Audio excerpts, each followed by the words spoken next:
दोस्तों नमस्कार। दोस्तों, इस वीडियो में देखिए कि बाइडेन की जो सीनियर ड्रग एनफोर्समेंट ऑफिसर है, उसको सेनेटर केनेडी और सेनेटर टेड क्रुज किस तरीके से नॉकआउट कर रहे हैं। देखिए ध्यान से, बहुत मजा आएगा। काश हिंदुस्तान में भी ऐसा ही होता था। Senator Kennedy. Thank you, Madam Chair. Madam Administrator, the two cartels that are sending fentanyl into the United States are located in Mexico, aren't they? Yes, sir.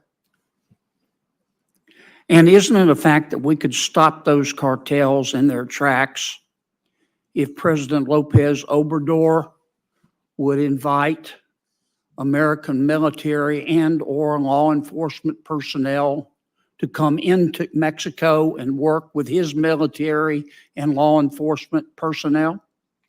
Senator, what I would say from my purview as the head of the DEA, But is my statement true or not?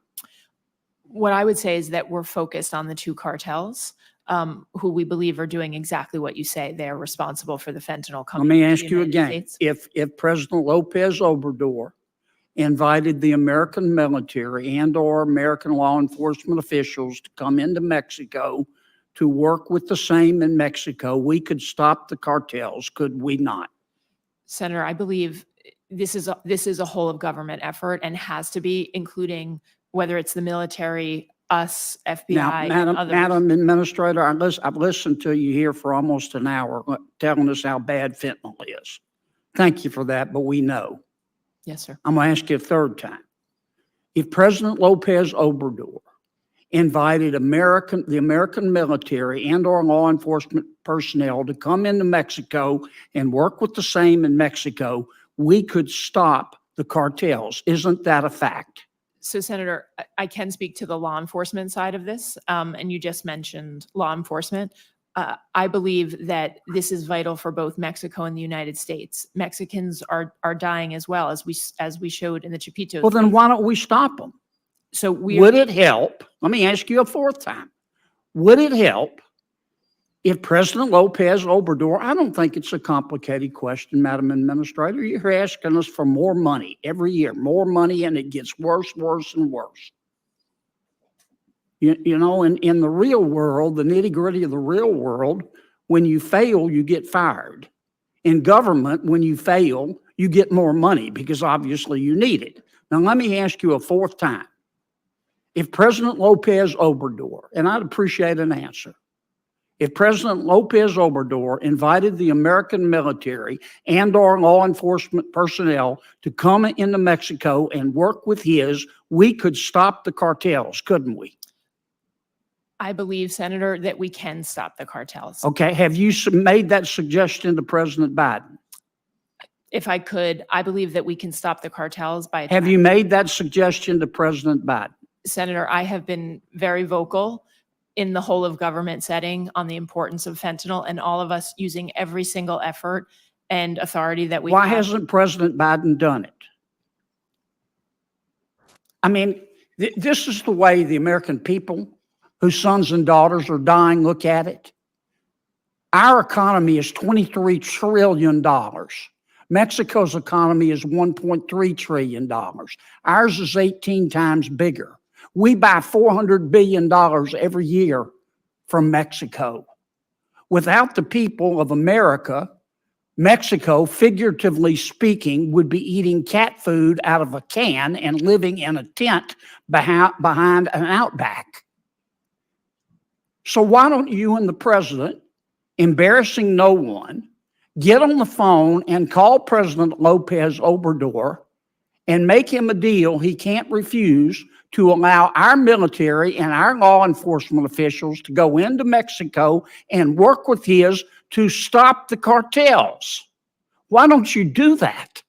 Senator, what I am doing every single day is working with the incredible men and women of DEA who are risking their lives across 334 offices worldwide. And I appreciate that, but you're not doing what would work. Why won't you do what will work? Senator, we are. Why don't you call the president this afternoon and say, Mr. President, let's call President Lopez Obrador privately and make him a deal he can't refuse. Because we both know that President Lopez Obrador has neither the ability nor the will to stop the cartels. But yet we go along and pretend that they're our friends, and Mexico is our friend. But he has criminal organizations that are killing our people, and you know how to stop it, and the president does. And you're not doing it. Senator, we are working every day to stop it. And But you're not doing what would stop it. We are transforming, and we are working in countless ways across the globe to do what needs to be done for the American people. And there is nothing that the You men know, and when it's women- important to you, you make it happen. When it's not important to you, you make an excuse. Senator Cruz. Thank you, Mr. Chairman. Administrator Milgram, would you agree that the vast majority of the heroin, the methamphetamine, and fentanyl we see in American communities comes from Mexico? Senator, I would say that the vast majority of fentanyl and meth is coming from the two cartels, Jalisco and Sinaloa, from Mexico. They also transport heroin and cocaine in, but I would not say the vast majority of heroin and cocaine. I would say the vast majority of fentanyl and meth. Would you also agree that the brave men and women working along the southern border and at our ports of entry, our Border Patrol and CBP officers, serve a critical role in interdicting drugs before they hit our streets? Senator, as I say often, the way at DEA, we are the only single mission federal law enforcement agency committed to narcotics and to stopping the global supply chain. We play offense, and so we're tracking these cartels worldwide and across So our is that a yes? communities. We've got limited time. DHS's responsibility is to maintain the southern border and the ports of entry.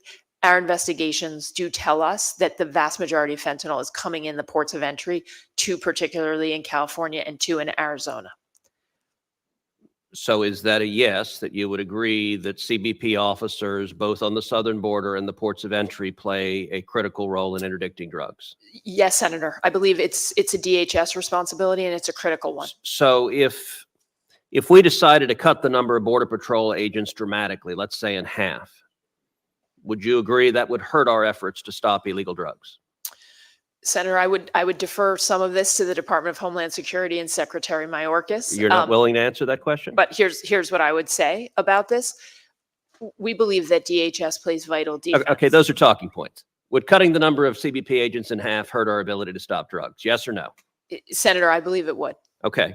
That's effectively what's happened under the Biden administration. Because right now today, more than half of the CBP agents are engaged in housekeeping and chauffeurs and babysitting of the 5.5 million illegal aliens who have crossed the border. They're not on the border. They're not at the ports of entry. They're instead processing the highest rate of illegal immigration in history. Now, Democrat members of Congress have the remarkable claim that the open borders under Joe Biden has no impact on the record fentanyl and drugs that are flooding across our borders. Between October 2021 and September 2022, one CBP source estimated there were 364,000 gotaways, people that ran away at the southern border. Another Border Patrol officials put the number of gotaways at 1.2 million. Gotaways can vary from terrorists on the terror watch list. In fiscal year 2022, 98 people on the terror watch list were encountered at the southern border that we know of. Or they can be drug dealers carrying drugs. Is that correct? Senator, I'm going to defer questions on the border and the ports of entry to the Department of Homeland So Security. the DEA has no view on whether drug dealers crossing the border carry drugs? Senator, as I said, from our investigations, what we see is that the majority of fentanyl I didn't coming ask the into majority. United States- I said drug dealers and gotaways are carrying drugs, many of them. Senator, what we see is mostly what we see is mostly tractor trailers and personal vehicles. All right, so you're sticking to the Fentanyl. talking points closely, and congratulations, it's the Democrat talking points, that the open borders don't matter, that 328,000 or 1.2 million gotaways don't matter. We had 100,000 people die last year of drug overdoses. My sister died of a drug overdose just over a decade ago. This is a crisis, but it is a man-made crisis. This administration made a conscious political decision to open the borders. And one of the results is they have turned Mexican drug cartels into multi-billionaires. In 2018, the amount of money cartels made from human trafficking, according to the New York Times, was $500 million. Now, just from human trafficking, the cartels are making $13 billion a year. Again, according to the New York Times, that's a 2,600% increase.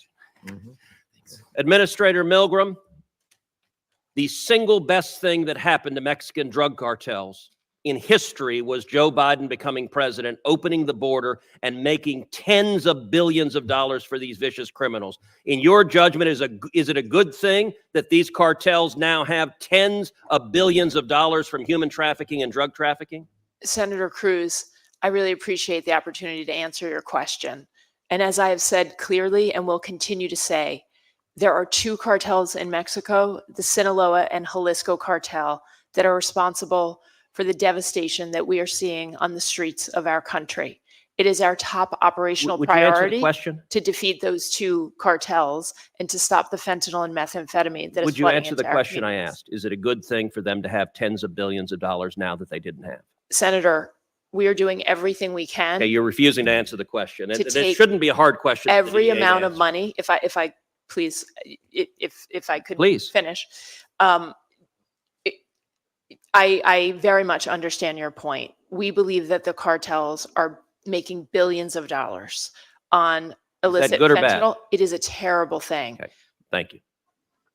Thank you. Senator Britt. Thank you, Madam Chairman. Director and Administrator, thank you both for being here today.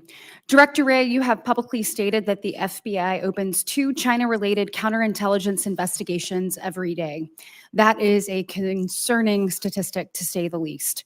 How severe is the threat the United States is facing from the Chinese Communist Party? And to the extent possible, can you characterize the nature of those threats? So I would say, and I've been saying this since early in my tenure as FBI director, that there is no country that presents a broader, more severe, more comprehensive threat to our economic security, our innovation, and our ideas than the Chinese government, the Chinese Communist Party. And that threat is massive in scale and complicated in the different targets, tools, techniques, and agendas that they have, all of which are ultimately designed to advance the Chinese government at our expense. And it includes everything from cyber, where they have a bigger hacking program than every other major nation combined, to economic espionage and intellectual property theft from businesses ranging from Fortune 100 companies to small startups in Silicon Valley, to everything from big cities to rural. We've had them stealing seeds in agricultural areas, all the way to malign foreign influence, where they are targeting both officials that they're trying to influence and shape in a more pro-Chinese government, Chinese Communist Party direction, but also harassment, stalking, intimidation of dissidents and critics here in the United States, whether they're Chinese Americans or other critics of the regime. So it is a all fronts threat and requires a whole of country response, ranging not just across the intelligence community, not just across law enforcement, but working in partnership with the private sector, with universities, and with our foreign partners, because the same thing they're doing to us, they're doing to all our friends and allies as well. And I find that when I talk to our foreign partners, this is often one of the first topics they want to raise as well. So I think ultimately for us as a country, the solution is to make sure we keep this as a priority and to work in partnership with all those that I just mentioned. Absolutely. Thank you for your candor and the comprehensive nature of your response. I hope that our leaders across the board will listen to what you just said and wake up. Director Ray, I understand you have visited the FBI Redstone in Huntsville on several occasions. We look forward to welcoming additional FBI employees to Huntsville as construction continues and new facilities are opened. My next question actually has two parts. First, how does FBI Redstone fit into the FBI's broader strategic plan for the future?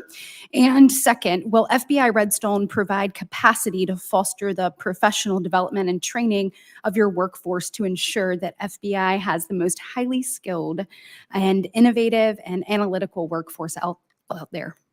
So this is a subject I get very excited about. Excellent. I'm really excited too. about the future at Huntsville. We're on track now to, I think, have 19 different FBI divisions represented there. It's already up to about 1,800 employees. I can easily see it getting to about 3,000. In terms of the future, I think I see a couple things. One, I view it as an innovation hub for the FBI. We've talked a lot already in this hearing about technology and our adversaries' use of the technology and our need to use technology to be ahead of them. And that's where I think the R&D efforts really is one way of shorthanding it, I think would be really concentrated in Huntsville. We're going to have a cyber kinetic range where our cyber agents can train, an innovation hub. So it's both innovation and advanced training. We will always have Quantico as our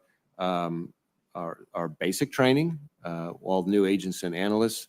But I expect our sort of graduate level training to be at Redstone. And we're on track for that too. The third piece I would mention is we already have a counter IED center of excellence there with TDAC, which is where IEDs from all over the world are sent to do forensics on those IEDs, which then leads to lives saved on the battlefield. So we're looking to grow that as well. And I've been to visit there, as you said, many times, and I'm sure I will visit many more. And every time I'm struck by the buzz and the hum of the activity, and frankly, how excited and enthusiastic all of our people and our partners are there. Well, excellent. Thank you so much. I would be remiss if I didn't encourage you. देखा आप लोग दोस्तों कि America में senate के senators होते हैं, वो किस तरीके से हमारे अपने जो ऑफिसर्स होते हैं, उनकी रिहाई करते हैं।